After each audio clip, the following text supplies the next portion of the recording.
What did you steal? Secrets. The data they paid me to protect. Are they people?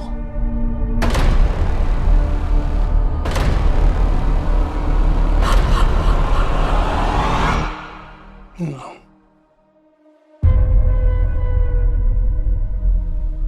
Good morning, Kansas City.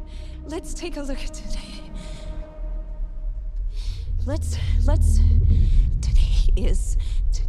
Today's.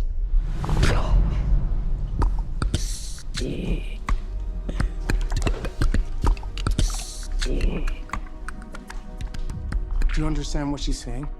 I hear it's gibberish. I can't understand it.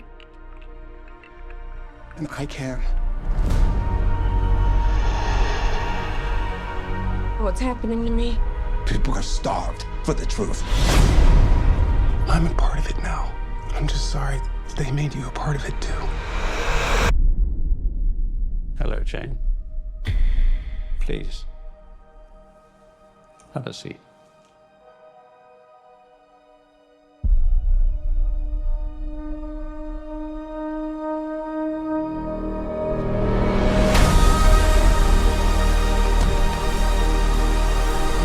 This 79-year terror campaign of lies has to end. What are you gonna do? Full disclosure to the whole world. That truth will upend all established order across the entire world. If you do this, there's no undoing it.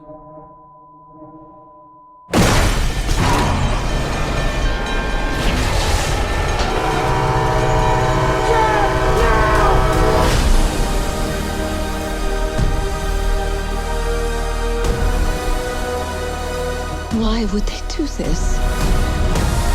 When the time is right, everything will become clear.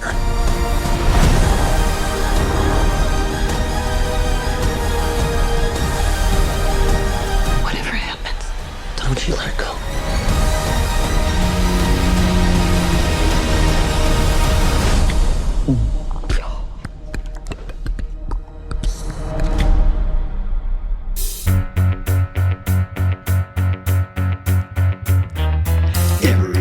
I'm gonna be watching, and the same day I'm gonna be talking about a movie I've never ever seen.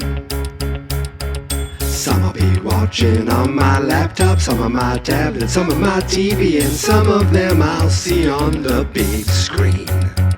It's movie month time, what a way to make a podcast. Yes, it's all month long, from the 1st of June to the last. I will watch a film and then I will talk about it. It's 30 movie days of fun, 'cause there is no June 31.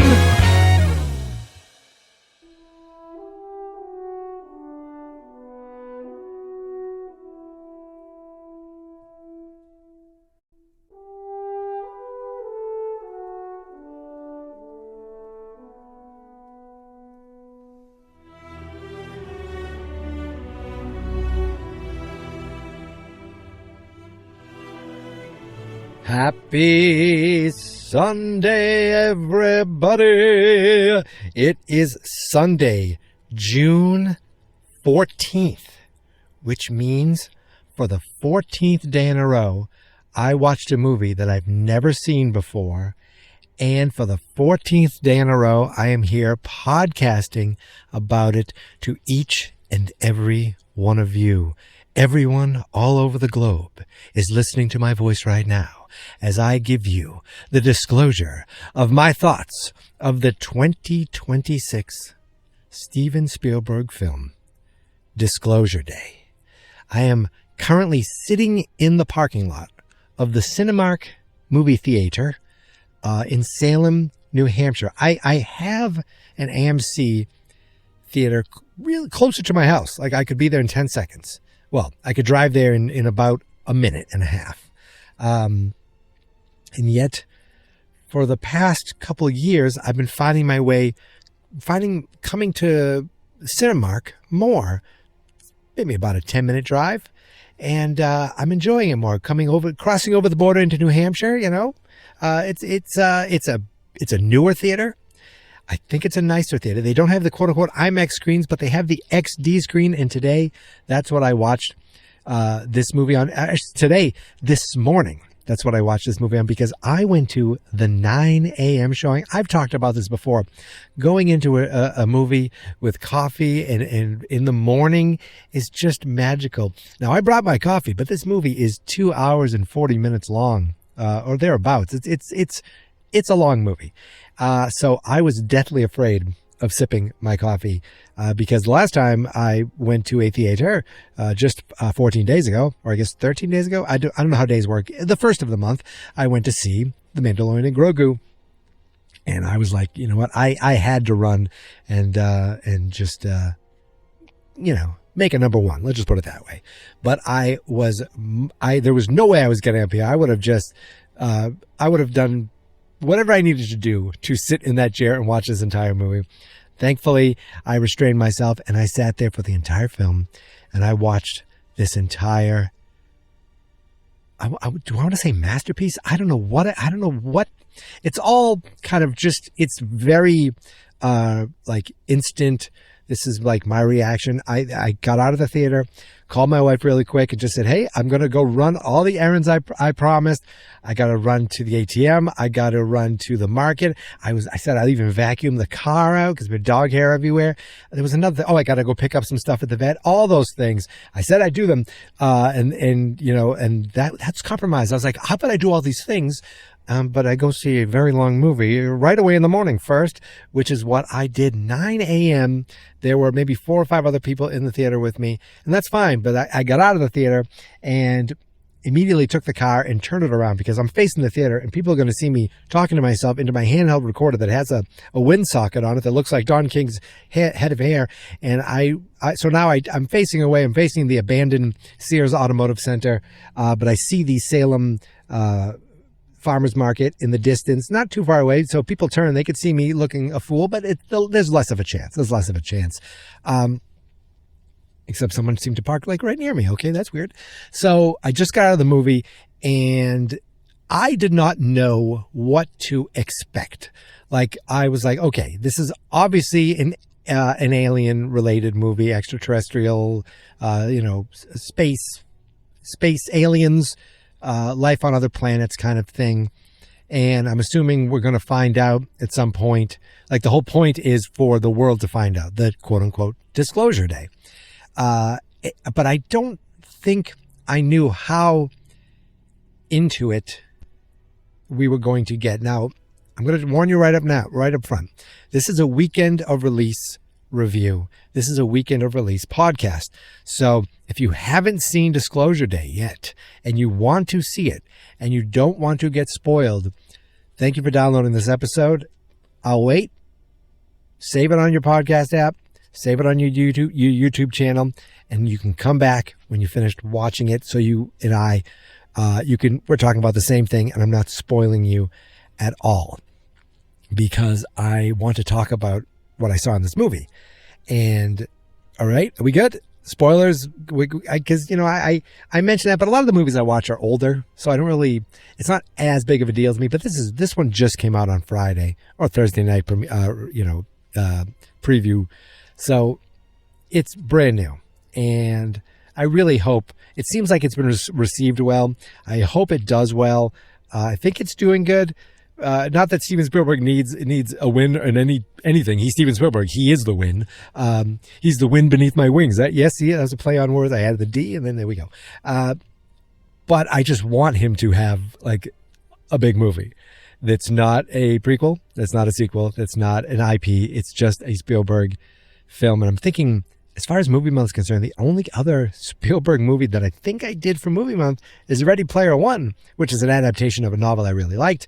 And I thought the movie was good, but it was very much like, let's have a fun sci-fi adventure movie, where this was like, let's have a big, sweeping, dramatic sci-fi movie. Wait, what am I saying? I also... Movie Month also includes Steven Spielberg's The Fabelmans, which I loved. So Fabelmans, Ready Player One, and now Disclosure Day. And here we go with spoilers. As far as the aliens are concerned, he goes full force. He's all in on this. We're seeing aliens. We're seeing footage of aliens. We're seeing spaceships. And at the end, we're meeting an alien. And it's like the whole movie to me was enjoyable. I'm enjoying this.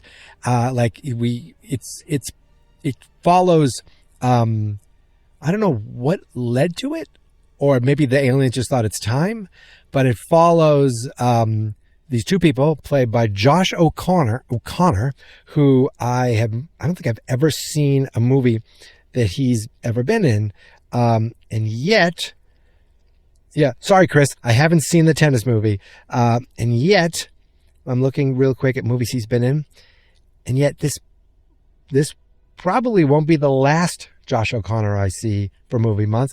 This probably won't be the last Josh O'Connor movie I see for movie month this year.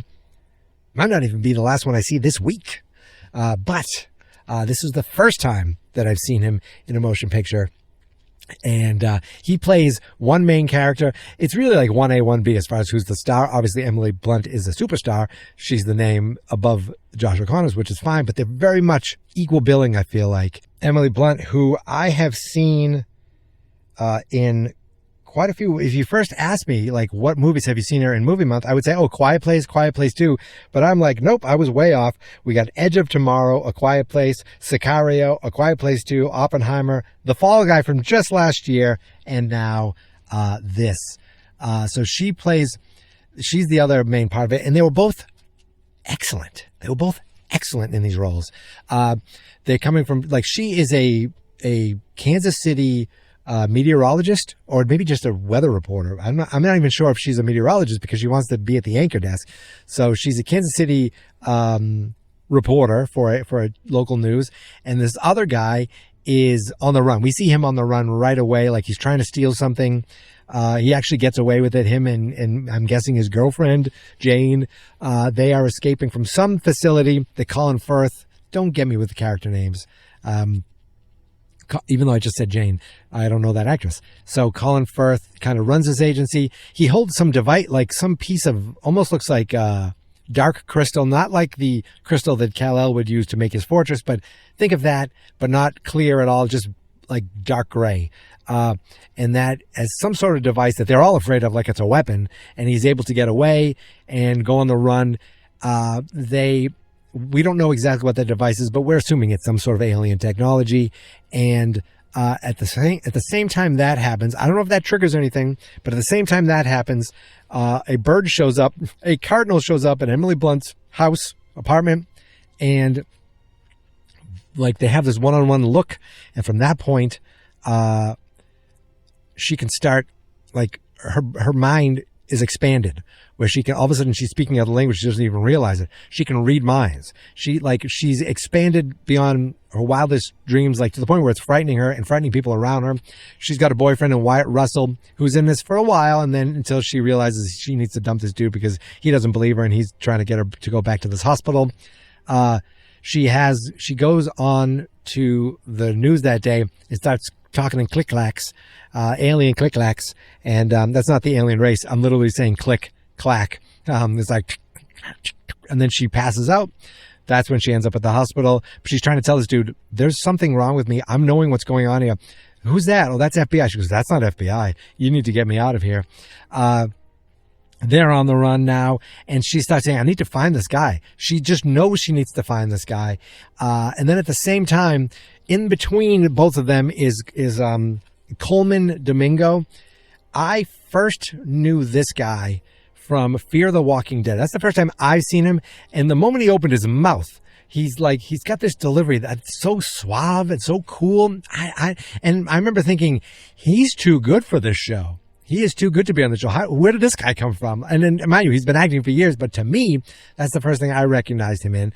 And this might be, I think this is my first movie month movie with him in it. He plays this kind of the head of the freedom fighters, you might want to say. Picture like one battle after another, but instead of exposing, we're fighting against the government, they're trying to get the truth out there about, what this device is and about the aliens. And the guy Josh O'Connor, is it Paul? Maybe, I don't remember. Josh O'Connor works with this guy Hugo. His name is Hugo, and Hugo ends up calling. They end up finding Emily Blunt, and she's like, how do you know who I am? She's like, believe me, I'm here to help you.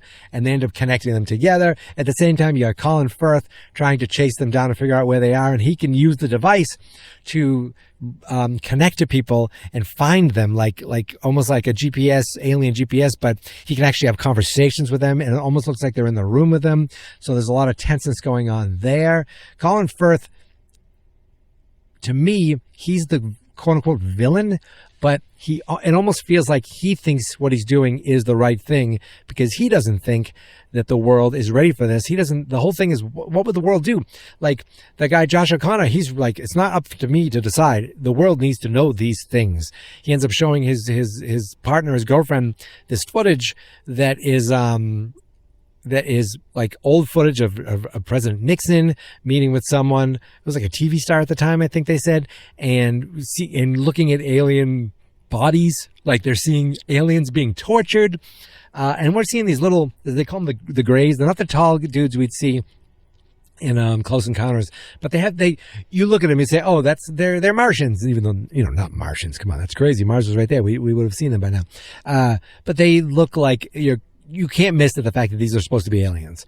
And this changes the girl's mind. She's like, okay. He's like, this is what was showed to me, and this is what changed. I couldn't work for this company anymore. I didn't know what we were hiding. Once I saw this, it changed me forever. And now, I'm on the good guy side of things. The whole time, Coleman Domingo, he's like, it looks like he's working on a set. Like, he looks like he's working on a movie set. They're building a house. They're doing all these things, and they never explain it. I do love that. And he's walking around like he's like the set decorator. I thought at one point, it was like to film something that they were hiding, or to like maybe he actually did work. He's just secretly doing this, and this is his day job, working as a set decorator or something. I don't know. Of course, Colin Firth uses the technology to connect to the woman Jane. It can almost possess him to the fact where she tries to kill her boyfriend, the main guy. And at the same time, that's where how they find out where they're hiding, send all the troops there. Now, this was like a little like, I go, why is he sneaking going towards them? And he's even saying, what am I doing? What am I doing? So I thought maybe the aliens were forcing this and making him do this. Like, he steals the car right in front of the bad guys, starts a car chase. There's some great, they're drone shots. These are just like these sweeping drone shots that are following. Ever since I bought I have a drone, and I can do all I use is my phone. All of a sudden I'm like, ooh, I'm experiencing and enjoying drone shots, the smoothness of these things where it's there. I think you'd use a crane in the old days, or because they're above, you'd think a helicopter, but then they get really down low and you're like, there's no cuts here. This is happening, in camera. Maybe some, effects are added later, but this is definitely like it sweeps down, follows him along the fence, goes behind the fence, then follows him into the car. And then like the car crashes through the house. I mean, I'm not explaining it well. I'm on board for all of this. I'm enjoying all of this. And he finally ends up connecting with Emily Blunt. She finds him. He gets caught, and she finds him on a base. Like, he and the girlfriend get away. Then the girlfriend gets away. They track him down because they use the girlfriend's eyes to figure out the hotel they're in. He tried to hide everything that had the motel's name on it, but there was one piece of paper that he was writing all these equations on, and they were able to find the Indiana motel, I should say, the INN.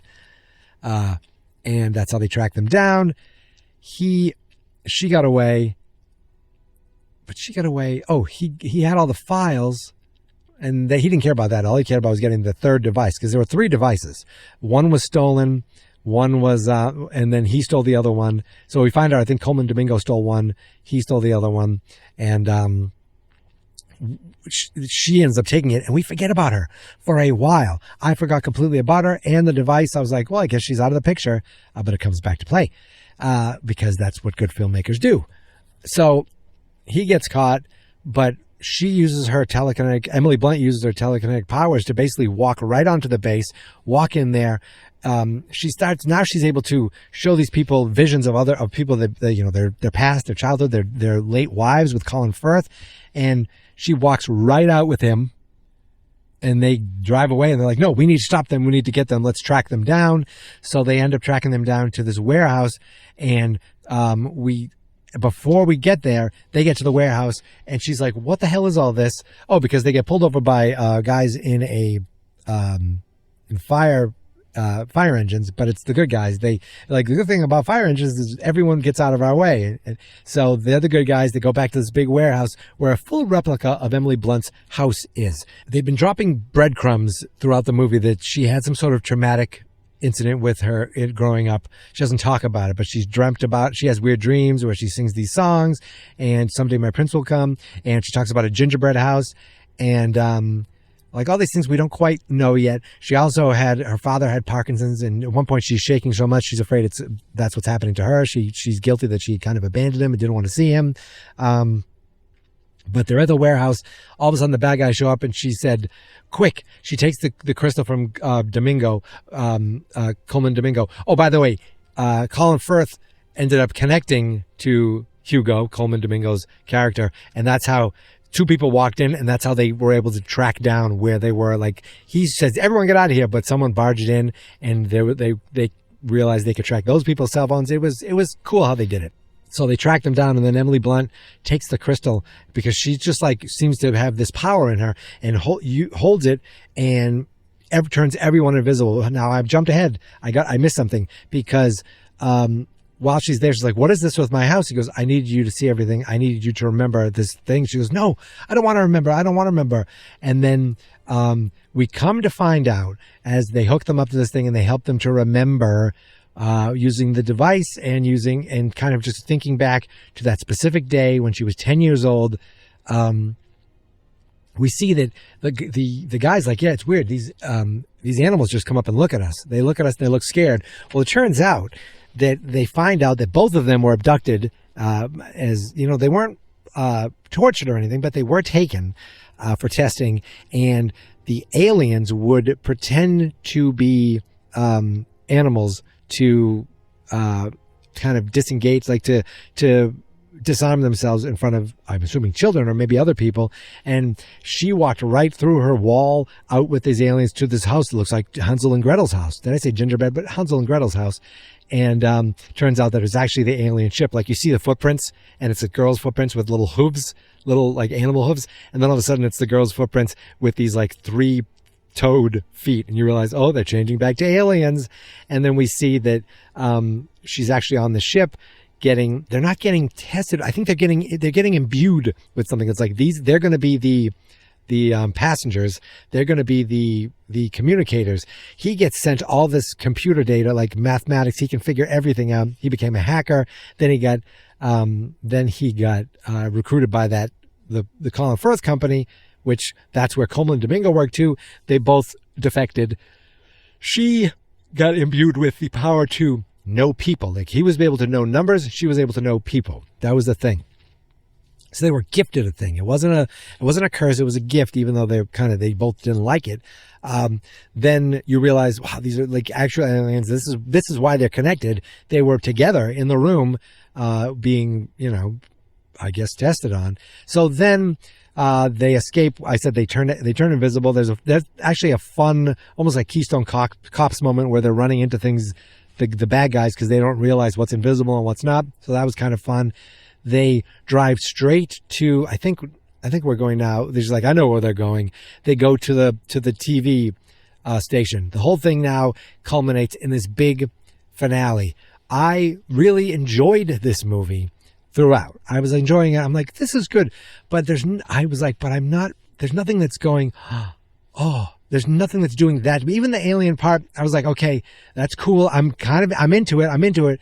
But I was like, is there anything that's going to like make me like well up or give me some sort of emotion that's not, me? I'm not saying, oh, please, I want to emote now. Hopefully this is it. But I'm like, will it happen?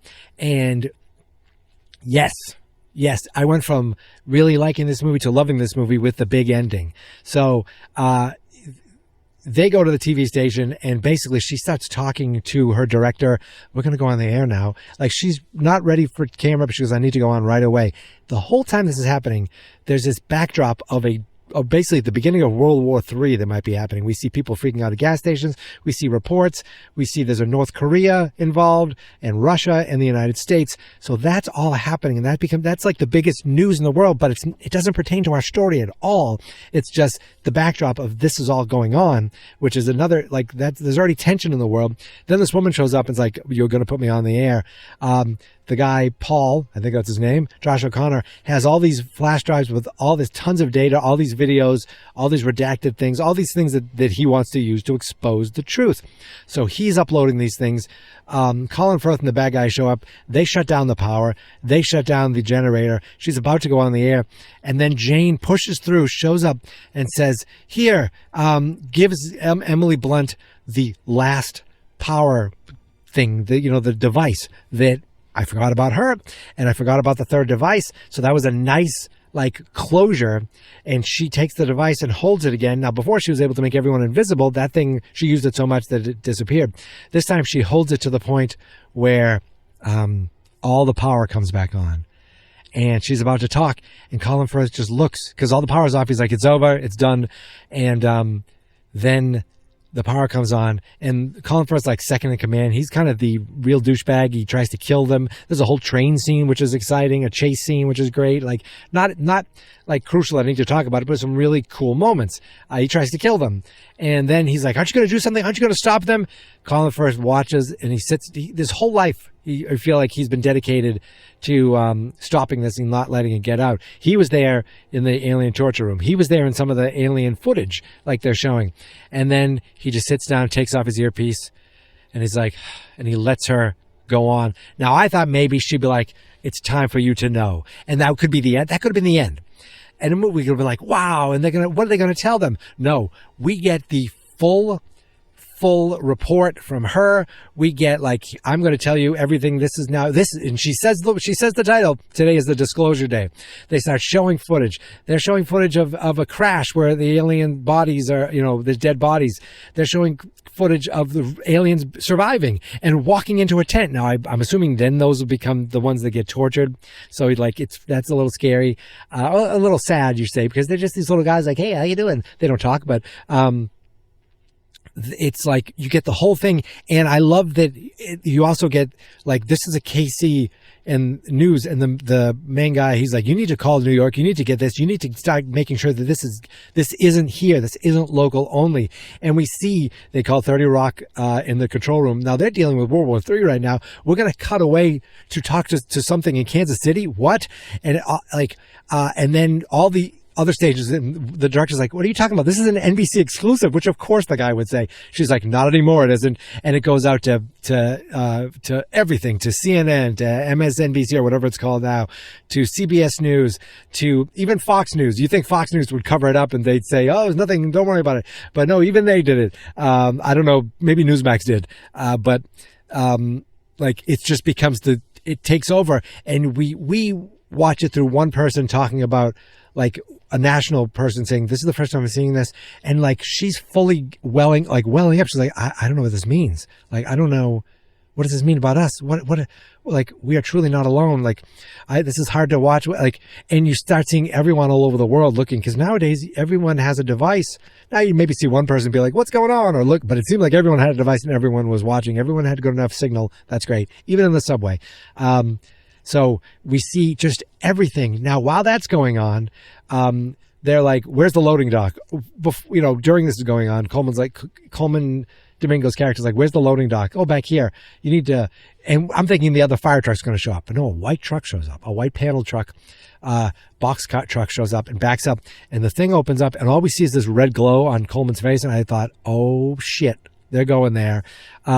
So we see all this footage, and they're like, we need to tell you though, this is old footage. None of this is live. This is just the past. This is teaching us that we're not alone. What I like is there's also some religious aspect to this. So Jane, the main guy's girlfriend, we find out was a nun, or she was studying to be a nun, but she lost the calling. But that's where they hide at one point. And then later she talks to her Mother Superior sister, who's an actress who I definitely have seen in many things. She's like, sister, what if the world, you find out something about the world, God we said he made us in his nature, right? Like, what if there's something else about the world? What does that say? about us. And he said, the Genesis says, God created us, in his nature. And she's like, no, it says God created us on earth in his nature, on earth. And I was like, oh shit. They're not like saying, well, obviously if God just created earth, who created these?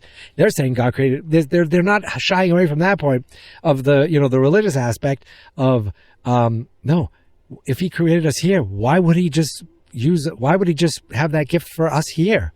Like I thought that was a brilliant little use that I was like, oh, I never thought of that. So we get the whole, all the footage being shown, and we're seeing it all over the world. We're even seeing it in Russia, like they're watching it.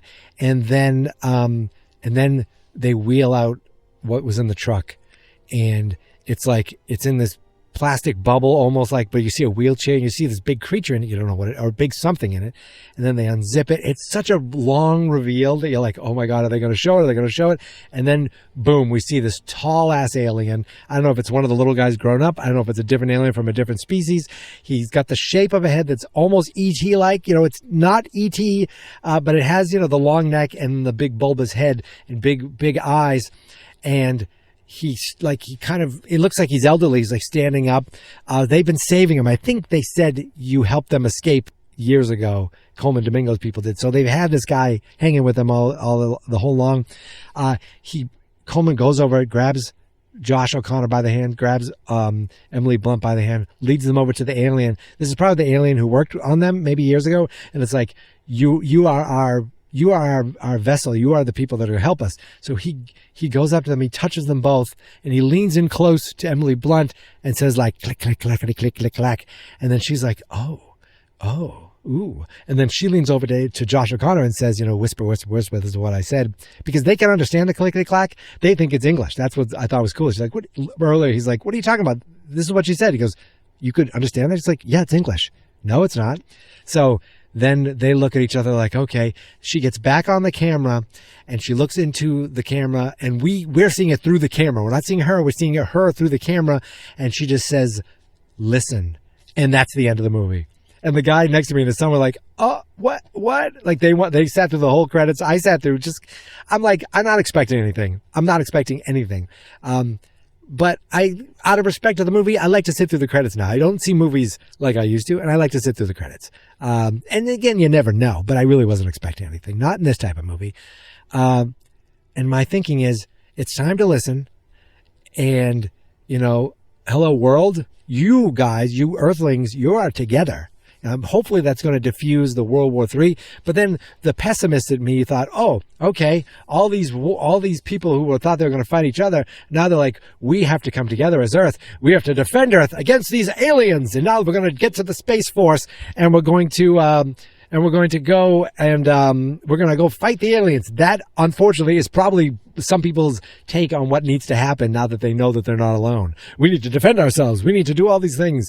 Now, maybe it brings Earth together, and maybe we don't have any other aliens coming through, but they've been hiding and coming through and being secreted for 70 plus years. Some of the footage, different ship styles, different like some things over the ocean, some things we're seeing ships from the 60s and 40s. I mean, it was breathtaking, maybe seeing on this DX screen. Like it brought the whole movie together because it had a payoff. It had a big sweeping sci-fi alien payoff, which is what I was hoping for. I didn't want it to just be like a subtle thing where maybe we're seeing something, maybe we're not, maybe this is what it is. Nope, it was aliens, and we're not alone, and who knows where they're from. They give them a name. It was like a number they classified them as. Even at the end, Coleman Domingo puts his hand on Colin Firth's shoulder, and Colin Firth looks at him. He looks down and gives him a smile, like, this had to happen. This was the right thing. He gave up. And I think the moment he showed him, he's like, "Why did you let her go?" He goes, "She showed me my wife." I feel like, yes, he wanted to shut her down, but at this point, he was like, "You know what? I'm defenseless against what needs to happen." So what happens from there? Well, that's you just hope. You hope that humanity accepts that. That's kind of the answer. Like, look, I can't give you what humanity would do, but what would you do? And you hope that everyone would come together smile and people now come together. Everybody join hands and love one another right now. That's what you would hope. So all in all, 2 big thumbs up. Loved it. Really liked it and enjoyed it the whole time. And then the end just sold it for me, brought it home. And I was like, oh, and that feeling, that welling up, that emotion, like, and maybe it helped that the news anchor was like welling up and that has an effect on me. Maybe. But I started feeling it too. And I'm like, oh my God, this is the reason, this is the feeling that you look for in movies, in certain movies that you look for to make you feel something. And this did. And God damn it, it was the best. I don't think I can top an experience like that this month. I don't think I can. Will I go to the movies? I plan on going to see one more movie in the theater, and hopefully that will be the final day. So the first day, movie. Almost to the middle. Tomorrow, I guess, is the official halfway day, but almost to the middle in the theater, and then hopefully the last day in the theater. But I don't think... This certainly tops Mandalorian. I enjoyed it, but it didn't give me the it didn't give me the emotional response from myself that this movie did. And I credit the ending. I credit Spielberg. I credit Emily Blunt. Just fantastic. And I hope other people see this movie. And I feel like it'll also, I feel like people will still want to watch this when it's on streaming. Like, it is a long movie, and then it's much more palatable for, some people who can't do 2 hours and 40 minutes in a theater, which is perfectly reasonable. But watch it on the biggest screen as possible, especially for that ending. Oh my God. Fantastic. And I've been sitting in the car with the air conditioner on low because I don't want it to be too loud. It's getting freaking hot in here. In fact, it says it's 95 degrees out, and I need to go do all my chores now because I'm a good husband and I do my chores. I don't know where that song came from, but I will be back tomorrow, my friends. Until then, I'm going to hang up on my wife. Oh my God, she's calling me. I'm not answering. Honey, I told you I love you. I said I'm going to record in the car. I'm really sorry. So that is it. I am done. I love you, Tammy, and I will call you right after this is done. But until tomorrow, my friends, you can find me on all the socials at Geek Mentality, except TikTok, which is Geek Mentality Mike. The Facebook page is Fans Not Experts. The YouTube channel is Fans Not Experts. That's because the website where all these episodes of Movie Month and every other podcast I do is fansnotexperts.com. And go to moviemonth.fansnotexperts.com to just see the Movie Month episodes. That is it. I am done. I'm off to do my chores. The Wonderful Wizard of Oz. What? I don't know. I obviously I think I'm getting heat stroke in this car. I will see you tomorrow, my friends. But until then, thank you for listening. Thank you for subscribing. And here is my theme song. This is my podcast, I made it. Geek Mentality's what I named it. And I think you should listen and subscribe. 'Cause I'm kinda funny and awesome. I think that I'm worth your time. And I'm kinda handsome, my mom says. Please listen and please subscribe. At least listen to this episode. Fans Not Experts.